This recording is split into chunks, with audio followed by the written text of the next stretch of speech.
All right. So everybody, thanks so much for listening to the podcast. If you're listening to us, please subscribe. Just click at the bottom of the screen. There's a little subscribe button. Please click on that button so you can subscribe, because this gets these interviews out to many more people. And we do have to do that. YouTube is not really pushing these videos out. So we need many people to subscribe to keep the flow going to the general public, to see these amazing people that do amazing things in the community and around the world.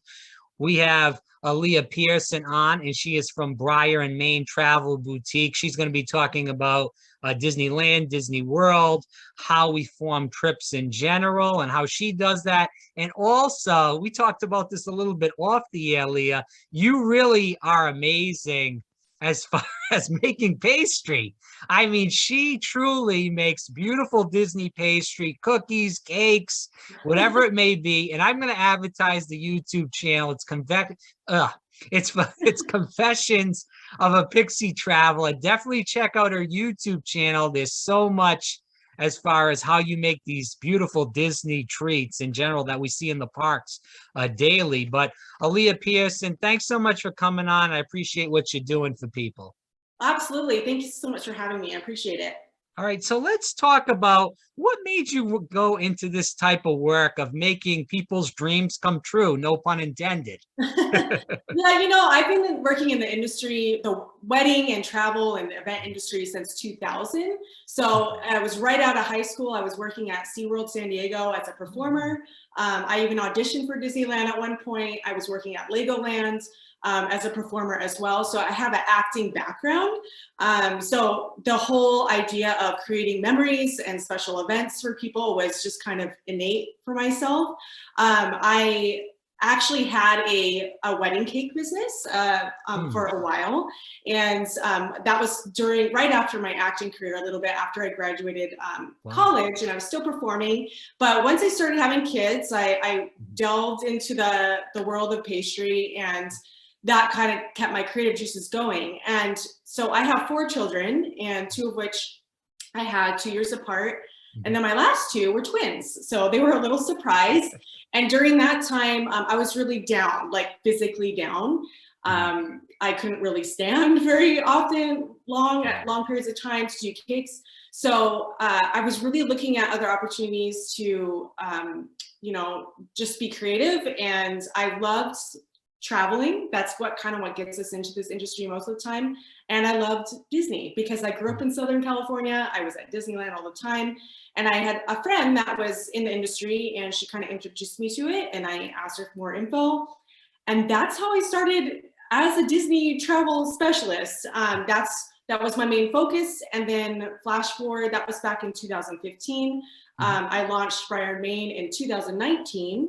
And now we are a full service travel agency. So we not only specialize in Disney destinations around the world, but we specialize in European vacations, cruises, you name it. We have a team of about 45 of us that have specialties that help travelers around the world in all destinations. But yeah, it's an awesome and fully rewarding career. I love it.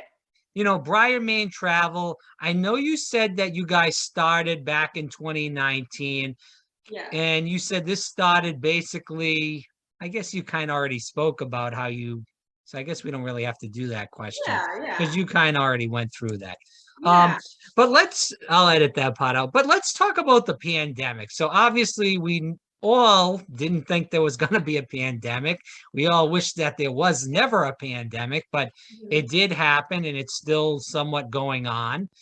We hope that it doesn't get as bad as it did, and we've learned some lessons from that. But regardless of that, can you talk about how the pandemic affected Briar Main? Because you guys just started up the year before. It's a new small business. And you're already probably gone through small growing pains because you're starting out. This is a whole new process. And then all of a sudden, the next year, the pandemic hits, and it's like, boom, everything drops like a rock. Yeah, it was, I look at it as, it was a very challenging time, but because we were so small and so new, we really didn't have this huge database besides my own. We only had at that point 10 independent contractors with us. We were very, very small, and they were all just starting out. So it was a lot of me helping them navigate cancellations, refunds, all of that. Was it fun? Absolutely not. I pray that doesn't happen again. But before this, the veterans in the travel industry said it was 9/11. This was like the next 9/11 for the travel industry, but worse. It was really worse. And we're still dealing with it to this day. There's still, they call it force mujeres, like what the force mujeres policies or forced cancellation policies are going to be, because we know it can be a possibility at this point. So the world is definitely, on the bright side though, it's definitely opening back up. Things are relaxing. I wouldn't say relaxing, and there's new protocols for sure, especially if you're traveling internationally. So you have to know that you can't just hop on a plane anymore and think you can go to France or, and not know what their certain protocols are, because every country has their own. As well as theme parks too. They have things that completely changed from before the pandemic to now just go to Walt Disney World or Disneyland. You can't just show up like you used to and buy a ticket and get in. There's a whole process of planning your vacation now. So yeah, it was definitely a challenge, but we got through to the other side, thank goodness. And we're still working through it. It hasn't gone away per se, but it's definitely getting better for sure. So when you're talking to clients now, how have their thoughts changed? I mean, I know you just spoke about, knowing what's going on wherever you're going, but, I have a friend that was supposed to go to Ireland and another friend that was supposed to go to Italy, during the pandemic time, and they had to cancel their trip and they have to book it back by a certain amount of time. That's happened to quite a few people internationally. So what are you hearing from the clients as far as their thoughts on their vacation plans now? Yeah, it's been an influx of interest getting out now that the vaccinations rolled out, the majority of the population is vaccinated. People are feeling more safe about going on a plane or overseas. And speaking of Ireland, I believe they just dropped all protocols to come in. So as long as, I think you may have to have if you're vaccinated, you have your vaccination card, there's no mask, there's none of that anymore. So things are starting to relax, like I said, because the majority of the population has been vaccinated. Now, if you're not vaccinated and you want to travel, that's, there's still ways to do that. That's why you have a travel advisor on your side for sure to help you navigate that whole process, because it changes literally every day. There's something new that comes out, and it's just always smart to have somebody, an advocate on your side to help you navigate all that. But yeah, people are very excited about traveling. Like I said, we call January through March our wave season. And last year it was pretty slow. It was starting to coming back, but this year it's coming back with a vengeance. So people are ready, definitely ready to travel. So they're ready. They've been cooped up in their homes for 2 years.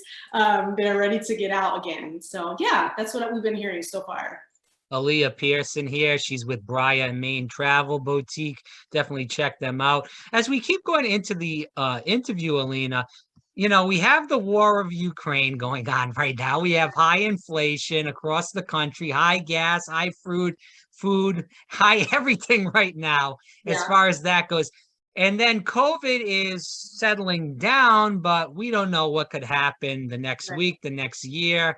It could go back to, we hope, I knock on wood, we hope this doesn't happen, but it could get worse again. What are you planning for with Briar and Main if something does happen, but also these things that are going on right now that I just explained? Are people worried about this right now? Travel, I have to say, like, you have to know that when you're traveling, it's not, especially with the gas prices, I will bring that up for a minute, because I have noticed that uptick in the cost of flights. Flights alone have definitely increased. So you're going to make that decision either way. If it's something that you can budget into your life, if it's something that's important to you to make those experiences, to have those memories made. It's definitely, I'm not encouraging people to, get on a flight to Ukraine right now or anything. So, but that's definitely not our specialty though. There's travel specialists that do specialize in that part of the world, but you know, that's not one of our specialties. But Sure. yeah, so it really comes down to the individual person. Is this something that they want? You know, it can be looked at as a luxury at this point to travel far. A lot of people are deciding to stay closer to home, stay domestic, and that's options that you have. You know, you don't have to go to across the country to have a nice vacation. You can go right in your backyard. You know, like I'm not maybe literally in your backyard, but you know, there's nice resort, you know, you have staycations. And so there's places that are close to everybody where you don't feel like you either have to get on a plane if you don't feel comfortable doing that, or if it's cost reasons. So there's lots of options out there. So that's how we look as a travel agency, not because we're full service, we have those opportunities for our clients to travel close to home, travel far from home. It's really up to them and what they're comfortable with.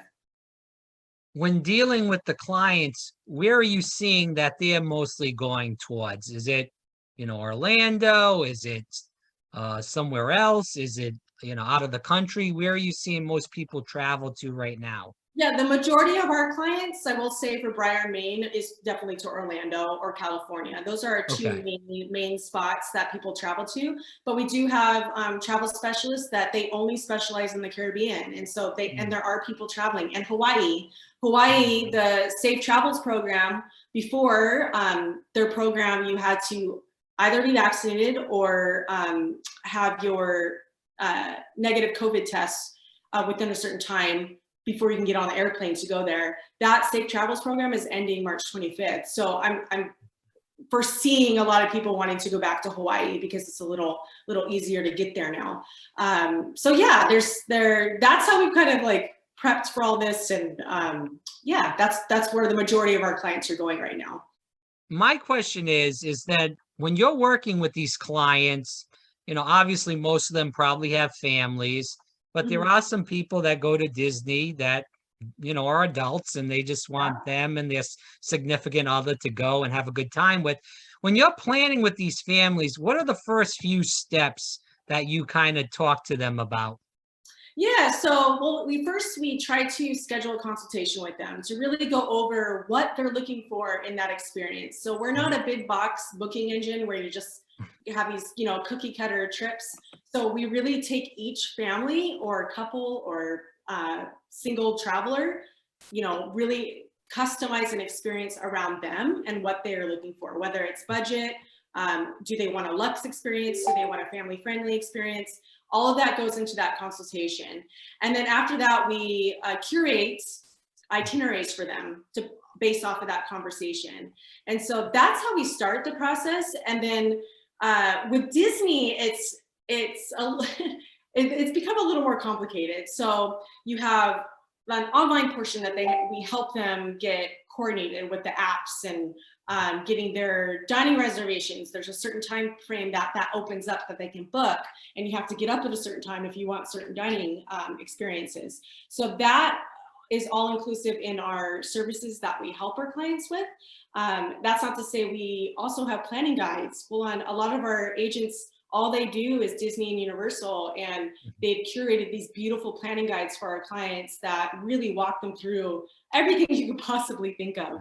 And our agents are amazing at creating these really custom booklets for them and experiences for them, depending on what they're looking for. Because one family might, you know, maybe someone that has someone with special needs. It's going to be a different experience than someone that maybe has food allergies and they want to focus their trip around food experiences, you know. So it's going to be different for every client, and that's what we like. We like to curate that to them instead of making cookie cutter trips, if that makes sense. And definitely you should be telling people that are going to Disney to make sure they bring their wallet and make sure it's full.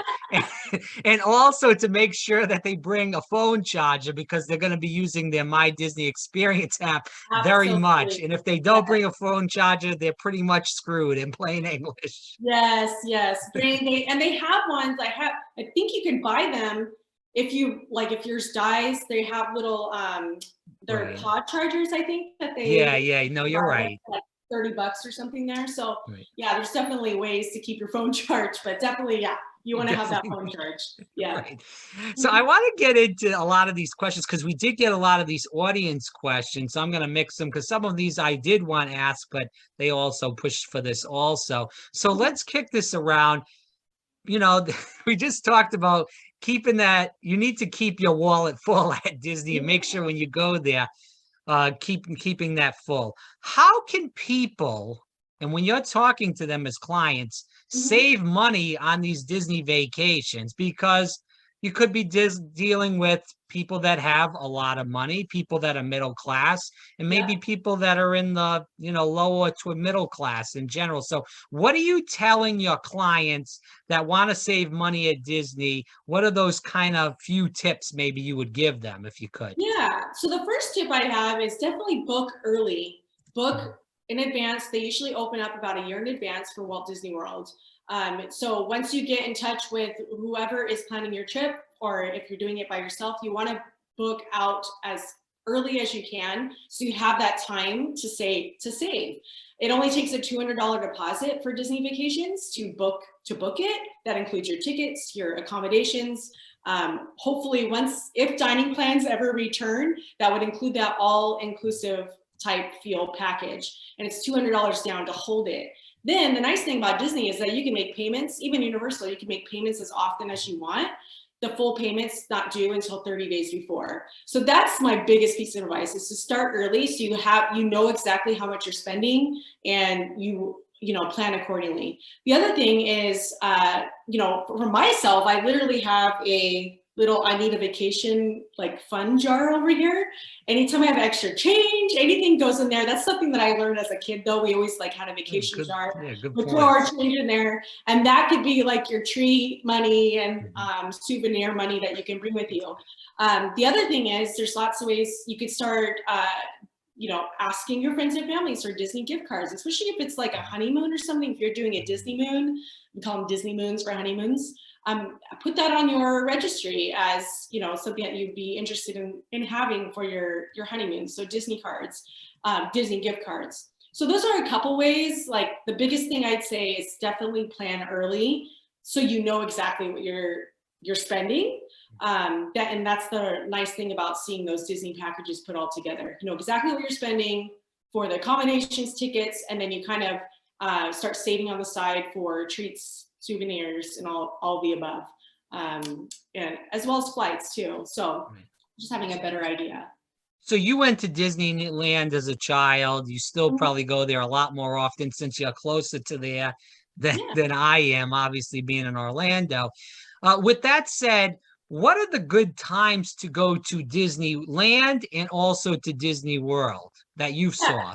Yeah. So I would say for both parks, the best times to go, where the crowds I feel like are the lowest, are January, February. We usually have our big trip there for our agency in January. It's still busy, but it's not like it is during summer. You want to, if you have the opportunity to plan around other people's school break trips, if you Yeah. have that freedom to do that, you can. That I would suggest doing that. So when you think about spring break, fall break here on the West Coast, we have fall break in Arizona. So that's about in October. So another good couple months are like September. November is a pretty good time to go. Christmas, of course, is going to be, it's just busy. Everyone wants to be there. Easter is a little busy. At Walt Disney World, they have the cheer competition. So if you don't want a lot of cheerleaders around, just kind of work your way around that. And those are usually, I think they're in the spring, about now through April are the cheer competitions. But Yeah, and then you got in November, you got the high school soccer kids, and then they have yeah, another thing in yeah, December. Well, I guess that's the big difference I would think, and you can correct me if I'm wrong, at least that yeah, I personally see, is that with the wide world of sports, you're getting all these baseball, football, yeah. basketball, soccer teams that come down for their little tournaments. It might be a week long-ish, but that's when you're seeing that even in times like you said, November, where I agree with you, September, October, November, Yeah. I would probably watch out for the Magic Kingdom in October because of the Halloween parties. But, Yeah. most of the other parks, it's pretty good to go. And then once you get, like you said, to Thanksgiving and then going into Christmas, that's kind of where It's very everything busy. heats Yeah. up. And then after January, I would say it kind of dies off a little bit after Yeah, the first. January and February, and weather-wise too, it's just It's gorgeous. beautiful, yeah. Yeah, it's just in both California and Florida. Mhm. So it can get a little chilly. I was there in January last year in Orlando, and it was a little cold. It was a little rainy. I was surprised, but other than that, it was gorgeous, and it wasn't hot, really humid at all. So It's nice to get some cold, once in a while here. yeah, We are thankful for that when it yes, does happen, whether it's for a week or a couple of days. yes, I kind of want to ask you this, and you went to Disney, I believe, watching a couple of your YouTube videos, Disneyland in October, yes, during the pandemic. yes, How was that? Wearing a mask, yeah. in California, it Actually, must have been kind of hard to do that. yeah, it was actually Walt Disney World that I Oh, it took my was Walt kids. Disney World. Yeah. Okay, I'm sorry. So I decided to take my 4 kids for their very first time to Okay. Walt Disney World. And this is one of the main reasons why flights are very expensive from Arizona to Orlando for 6 people. And so the flights Mm. were like half the cost. Oh, And as a travel agency owner, I felt like I needed to go to experience what it was like during everything that's going on, because at that time we didn't know if it was ever going away. So I'm like, if this is our new reality, I need to know what it's like for our clients to travel there, especially as a mom with 4 little kids. Yes, it was hot and humid during October. I will say right. it was our fall break, so it was like the second week of October, so it's pretty hot and humid. And it was hard with the mask with the littles, but Yeah. honestly the crowds were really low, so that made up for it. They had many break stations where you can take off the mask Mhm. and relax. We use that often, especially on really hot days. So we made it work. And at that point, it's kind of sad to say, but my kids were like, as they're starting to here in Arizona lax the mask situation at school, they don't really have to wear it unless they want Sure. to. They almost became used to it, like at that point. So by the time October came around, it was like they've already been used to it, wearing it at school. But yeah, I wouldn't say it was a walk in the park for them, standing in lines in the heat. But we made it work, and it was still a good experience. They still have good memories. And You don't feel like that changed the experience? I know through the pandemic at Disney, they did cut back on a lot of shows, a lot of parades. They did have the car with the one or two characters in yeah, it. the And, cavalcade, I yeah, mean, you couldn't go up to them, but it was the cavalcades. That's what they called it. yes, Now that I'm yeah. thinking, So but I know there was no fireworks. There was, right. and the last time I had been there was for my honeymoon, and I just Oh, remember the wow. fireworks just out of this world. And so, yeah, it was a bummer. I really wanted my kids to have the full experience. And now I feel like if we went back, they would have more of that full experience. Right. But I felt like we still had a good time. Mhm. And like I said, our mindset at that point is like, I don't know if this is ever going away. So we either go now while they're little and they can remember, you know, whatever this experience is for us, or never go. You know what I mean? So if that's going to be the reason we don't go. So that's why I decided to go, and we still had a good time. But yeah, I definitely want to go back so they can experience it without, something over their face the whole time, as they get bigger. But that time will come. And we went to Disneyland. I took them back this past December, where the mask mandate was still in place for indoors, and so we wore masks on the indoors. And at that point, the kids were kind of used to it at this point. So anytime don't have to wear that, they are happy, but they are used to it at the same time. So That's good. it is just is what it is, and you just kind of move forward, I guess. Yeah, we'll leave that at that. I Yeah. do want to keep going into these audience questions, and we talk about staying on property, and there are those benefits. You can go in a little bit early. I think they changed it now, and you would know more about this. So you can correct Yeah. me. I think it's like only 30 minutes now, and it's not an hour. I'm not really excited about that, even though I don't really stay at the hotels, but I think it's, not great for the experience. But can you talk about the differences between staying on property and staying off property? And off property, not so much in, I'm thinking to Orlando, not so much of staying in those Disney hotels that, they're not Disney hotels, but they're sponsored by Disney. Yes. Like they have those, but I'm talking about staying like off property. So if you could go a little bit into that. Well, I think the biggest benefit right now for staying on property is just proximity to everything. You're in the Disney bubble, everything's close. You got the Skyliner, depending on the property that you're at. You got the Skyliner, you got the monorail, you got, everything's just there. And especially if you're coming from out of state and you don't know anything about Orlando or where you are, that safety net is definitely the biggest perk right now. And just being in that, everything's Disney themed. So it's the experience of being, within it. Would you say, sorry to interrupt, Okay. Wouldn't you say that it's better to stay on property in Disneyland since everything is extremely closer than it is to Disney World? Disney World is so big.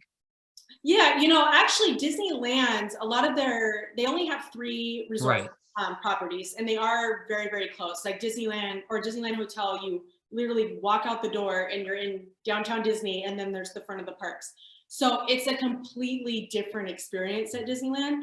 They have about 41 Good Neighbor hotels that are all on Harbor Boulevard, that strip right there, that are within walking distance. So a lot of our clients that go to Disneyland, especially if they're from Arizona, they end up staying at the Good Neighbor because they've been so many times. But it's the same thing with Disneyland. If you've never been and you want that full Disney experience, staying on property is where it's at, where you're going to get that full experience. If that doesn't matter to you as much and you don't mind shuttle busing everywhere and just having a little more extra time to get to the parks, then, staying off property might, be okay fit for you. But yeah, definitely staying at Walt Disney World, everything is spread out. And that's why I think staying on property, if you've never been, makes it just so much easier. You got the buses are right there. They come every 20 minutes. And you got, like I said, the Skyliner, the monorail. It just gets you to the parks a lot faster. And when you want to be there at rope drop, meaning before the park opens, you're there at front of the line ready to go. Getting there as fast as you can is pretty important. So that is the biggest perk I would say right now. They did the bummer about what's changed this year is that they got rid of the free transportation service. From the airport. From MCO. But they do have other options now you can add, but it's not complimentary anymore. But that was definitely one of the perks before. When you booked with on property, you had that free thing. So that's kind of been a bummer, but that's the biggest reason right now. It's just being close to proximity, I would say. Yeah. So we got another audience question, and it is Universal. We haven't really spoke about too much about Universal in this. Yeah. And, again, from being from Orlando, Universal was kind of Disney's punching bag for quite a long time. And it seems like Universal, say that again, sorry. They are good sports. Universal, they're funny. So yeah. Well, it seems like they're really upping their game right now. Yeah. And they're getting ready to either be on the same level as Disney or even maybe go a little above Disney right now. Because there's a lot of people that are a little upset with what's going on since the pandemic with Disney. But regardless of that, do you see Universal picking up steam and really pushing Disney to the limit right now, especially with Epic Universe now coming into play, which should be done, I believe, next year? Yeah. And that's really, I think, gonna, really tell Disney they got to up their game. Yeah, the Super Mario. No. Yeah, so we love our Universal partners too. The thing Disney has is that it's the name Disney. I think they'll always have that, and people automatically gravitate to that. For our clients that have never been to Orlando, I always suggest either, doing a split stay. Universal has great properties, and they have the whole Universal Express Pass. If you stay at the one of the premier hotels, you automatically get that Universal Express Pass, which is getting you to the front of the line for a few rides.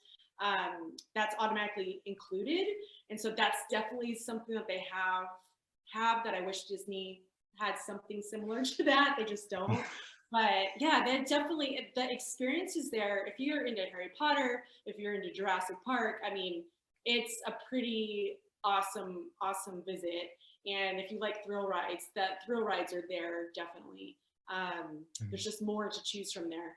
As far as like for little kids, they don't have as many things that are little kid friendly, but they're getting there. They have the Dr. Seuss land.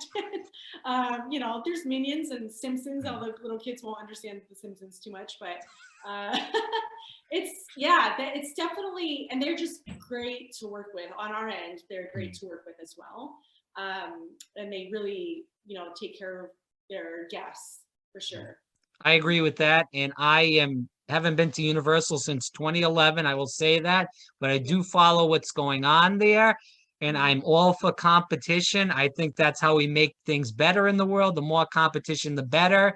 Absolutely. And I'm so happy that they're stepping up their game. And I think SeaWorld is also stepping up their game in Orlando with adding more roller coasters. That's kind of their, new framework, is to keep getting these big, beautiful roller coasters.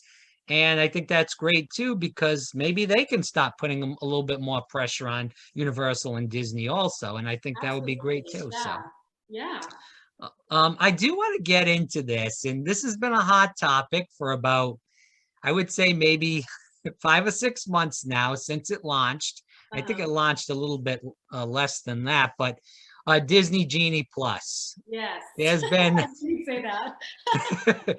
there's been, I'm not even going to say mixed reviews. There's been pretty bad reviews on YouTube. A lot of people are in uproars, whether they are guests from different states, whether they are annual pass holders at Disney World.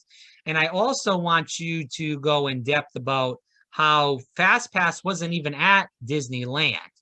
This Disney Genie Plus was something that was just added to Disney World.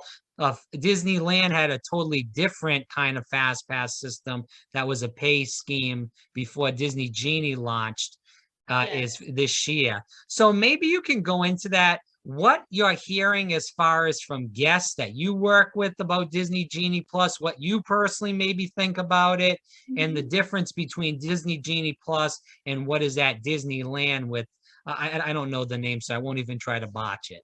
Yeah, so first with the Disneyland, before they do have Genie Plus now, so they just launched that. It was after Walt Disney World, a couple months after. So they both have the same app program now. Before that, it was called the Disney Max Pass. It was like $20, and that's what you got your fast passes with. So they were already, I saw this paid program coming way before it happened, because when Disneyland launched that, I was like, they're going to make it paid at some point. I just know they are. And, lo and behold, here we are. So yeah, Genie Plus. I had to go experience it for myself, because I did have clients try it out before I did. I kind of knew the gist of it. My very first client that tried at Disney World was a little frustrated because their app kept glitching. It was one of the first, few weeks that it had launched. And so giving Disney some, leeway here, it was, working out some kinks. So she was a little frustrated. And then when I went back in December, I was at Disneyland. So it's the same system as Disney World. I tried it with my 4 kids. So it was a family of 6. The first day I tried it without it. I was like, I'm just going to see what it's like not having Fast Pass or Genie Plus, anything at all, and see how long these lanes are and how my kids handle it. It was heck. It was really busy. It was Christmas week. So it was just really hard that first day. And so the next day we tried it, and we forked out, it was like $120 for the day to have it, because it's at Disneyland, it's $20 per person per day. Wow. So we tried it for the next day, and it was heavenly for us. Like I felt like it was worth it in the end. If you have small children that maybe can't wait in line or have a hard time waiting in line. I have one child that's like that. She just can't. It's just she has a very hard time doing it, and it just Sure. makes all our lives hard. We played with it a little bit. So you choose once you're in line for the first one that you choose, then you can choose the next one, and so on and so forth. So far, my opinion of it is good. If you can swing it, it's definitely something that will make your day. You'll probably get to more rides than you would just waiting in line. Well, hold on just a second, Yeah. because I was told, I had a friend that went to Hollywood Studios to go on the Rise of the Resistance, and they had somehow missed their time frame, and because of they had a dining reservation that got screwed up, and they went to the ride, and it was down when they got there, and there was no refunds, no nothing, because they missed the time. And they were very pissed off, to say lightly, that happened. Yeah, so Rise of the Resistance, I believe, is one of the Lightning Lane extra add-ons. Right. So it's not even included in the regular Genie Plus. It was $15 a person they paid for one, so for one ride. Yeah, there's a couple Lightning Lane rides. So there's the rides that are included with the Genie Plus, and then there's the extra ones. And I believe Rise of Resistance is one of them. So if you want to get a quote fast pass or Lightning Lane for Rise of the Resistance, you have to pay an extra cost to get that one. Now, if I were their travel advisor and they were like texting me saying, Alia, I'm so mad I didn't get on this and now I missed my dining reservation, I would definitely like get them to a cast member. This is the best I could do, at that moment, is get them to a cast member and say, I didn't get on this. I have heard people get refunds. I can't say that that's like protocol, but if that happened, if the ride was down or something, I don't see why they wouldn't. But I guess every situation is different. But I would definitely, I will never get that personally, because as an annual pass holder, I go for, like I said, for a couple hours, and I will not pay for that system. That's just my personal opinion. But regardless, I hear what you're saying. And I see where you were saying, where at the beginning where you saw it was heading that way. And I felt like I was hearing that a lot at the beginning of the pandemic, that there was going to be these changes made, and there weren't specific kind of changes that they said, but it was like, now they're getting rid of the fast pass. It's going to be a pay scheme. And that's what happened. So you're telling me, and just to clarify for the people that are listening, with the Lightning Lane, so Disney Genie, you pay $20 a person. That's for Disneyland. I believe it's 15 at Walt Disney World per person per day. But there's certain rides. Sorry to interrupt. There's certain rides that you have to pay the extra 15, like we said, Rise of the Resistance, and maybe some other rides then. Yeah, and I believe the price varies per day. So for instance, when I was at Disneyland, for that day, the Rise of the Resistance, it was like $18 if we wanted to get a Lightning Lane. But then the next day someone said, it was only $9 at Walt Disney World. So I think it varies depending on the day, what they charge for those extra. It's like trying to predict the future. Like I just, I don't know. Sometimes you don't know until you show up, because you can't really get in, start using the Genie Plus app until you're in the parks to start making. Oh, wow, I didn't know that. Yeah, so you can advance purchase it, but then once you're in the parks, that's when you start making your selections. Now, if you're staying at whether Disneyland or Disney World, if you're staying at one of the resort hotels, what like Fast Pass used to be, you could make so many Fast Passes before time, before you get to the park. Now, can you do that with Genie Plus? I believe, don't quote me on this, I believe you can. Okay, like 30 minutes before or so, if you're on a resort property and it's linked to your My Disney experience and all of that, and it's already pre-purchased and ready to go. Don't quote me on that. I have to check. No worries. I feel like it changes every day. But yeah, last I heard, I'm pretty sure resort guests are a little earlier. So if somebody comes to you and they goes to Briar Main and they speak to you, Alia, and they ask you, listen, I like Disney in general. Should I go to Disneyland first or Disney World? for this person, they've never been to Disney before. What would you tell them as far as that choice? Would you say Disneyland? Because you've grew up with Disneyland. You know what's going on there, and you've been to Disney World on your honeymoon and with your kids. Yeah. What would you tell this person, their family? Should I go to Disneyland or Disney World first?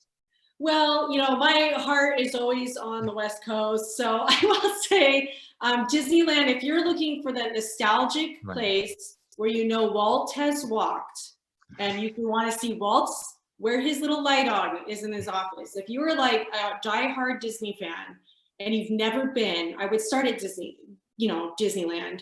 That's where it all began. And I think if you start at Walt Disney World and you expect Disneyland to look like that, you might be a little disappointed because Disneyland's on a much smaller level. So if you're looking for the nostalgic experience of where it all began, and get a first taste of Disneyland for sure. And if you're able to get to California, that's the other thing. Like, well, what are you closest to? What's easiest for you to get to? Now, if that's not an issue, then I would say Disneyland would be a good start if they're really diehard Disney fans and they want, like where it began. Disney World is on a whole different planning level. You might say it might feel a little more stressful or overwhelming if you've never been, but that's why we're here to help you. We walk you through it. But yeah, that would be my advice for someone that's like a diehard Disney fan. So we're going into these questions about why should people book with Briar Main? Why would you tell them that, because people don't really use travel boutiques anymore. They just kind of go on the internet and they play around. I see these people at Disney all the time. They're on their phone and saying, oh gosh, we got a reservation in 10 minutes and how are we going to get there and stuff. And they're all over the place. They don't know what the heck is going on. So that would be my reason that people should use, travel boutiques, because a lot of them don't know the logistics of Disney and how to work it. The My Disney Experience app, etc. What would you tell people is the reason why they should use a travel boutique, but specifically Briar Main?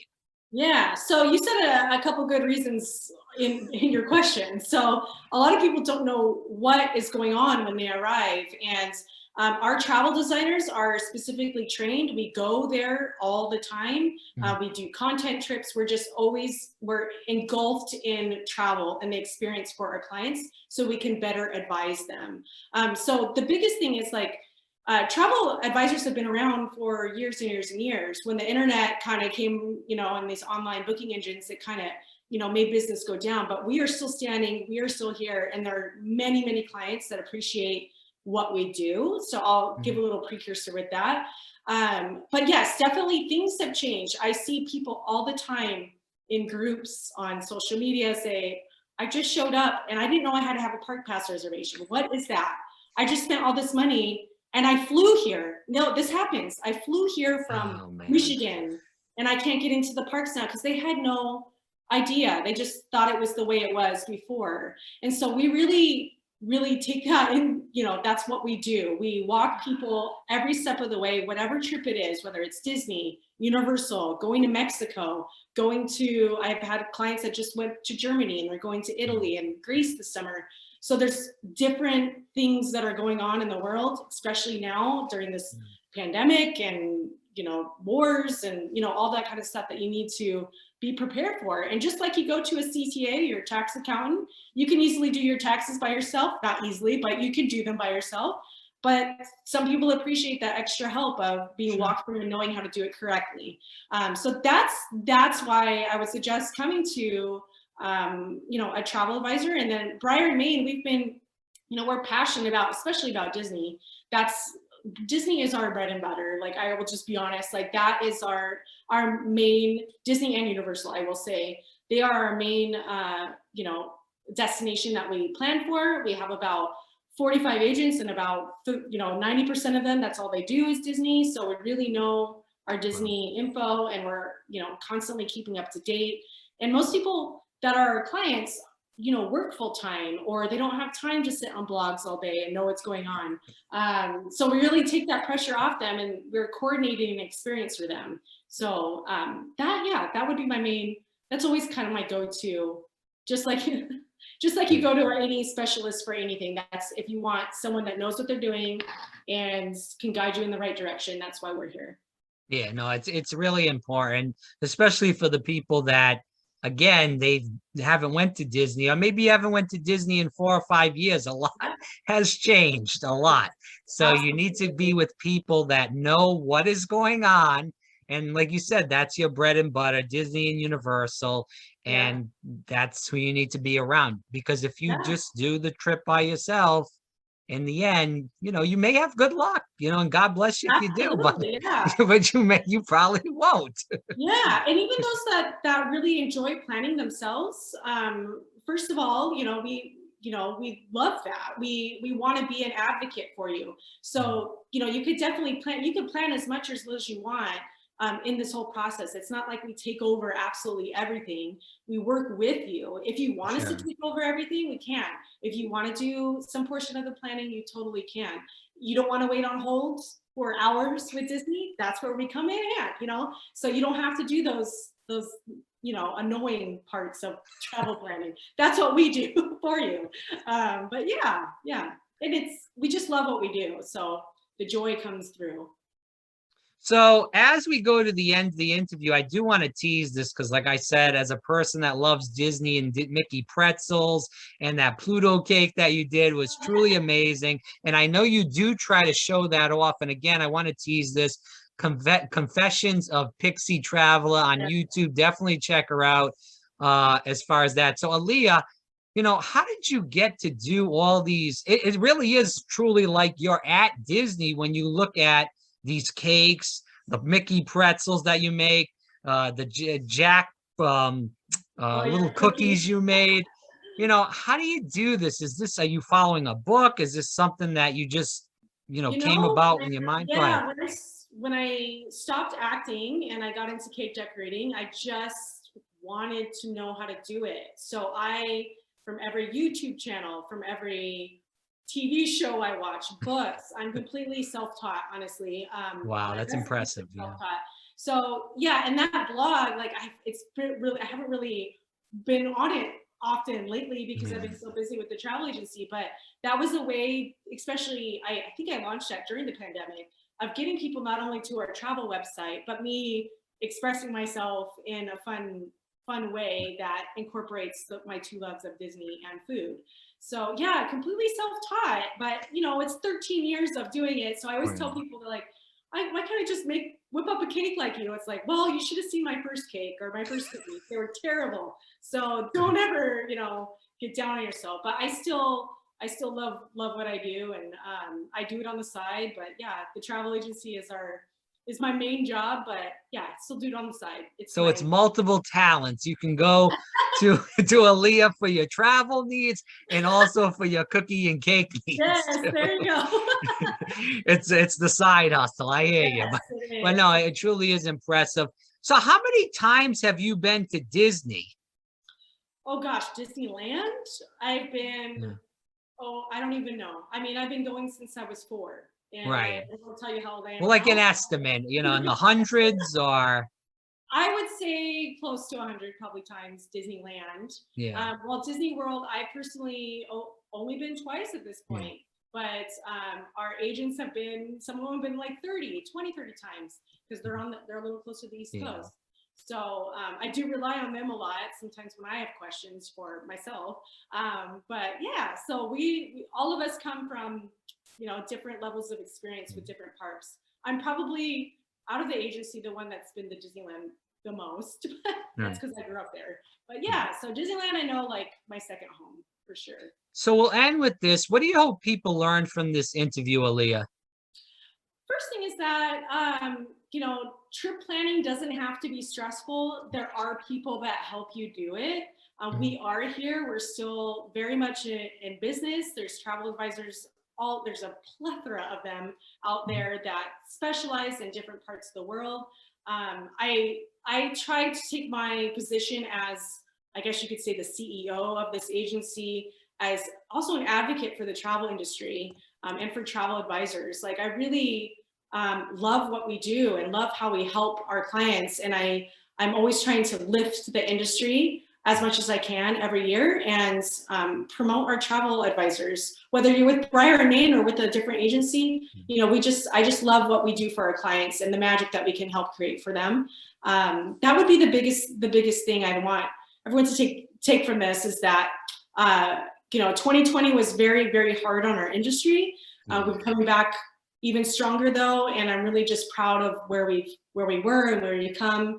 And I encourage you to reach out to a travel advisor and support their small business. And you know, we'd love to help you plan your next vacation.